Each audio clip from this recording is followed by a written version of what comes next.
विकसित गाँ विकसित ओडिशा विकसित गाँ माने गाँव विकसित आरंभ हेब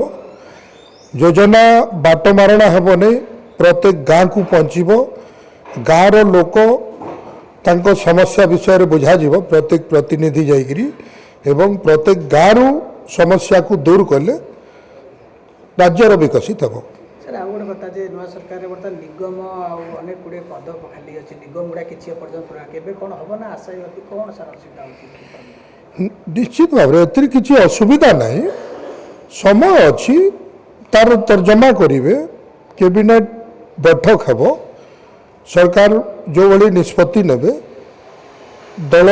मत निर्विशेष सरकार को निष्पत्ति रे ये कार्य संपन्न करा जिवो तार पाई समय अच्छी किसी एमती हड़बड़ी हेबार आवश्यकता नहीं धीर मनश्चित निश्चित भाव में सब संपूर्ण करा ना मु सेमती कहीं जानवी दलर निष्पत्ति आमर सरकार निष्पत्ति कैबिनेट जेबे निष्पत्ति नेब निश्चित भाव में प्रति विचार कर ना सेमती लोक कहती जब जो पर्यंत ना घोषणा न होई जो पर्यंत माने लिस्ट न बाहरी लोके केमती जानिले जे आशाएं बेसी अच्छी सेमती हुए नहीं दलर निष्पत्ति ठीक थाए जी दल पाई काम करे जे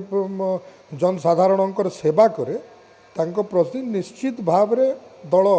से भली दायित्व देवे।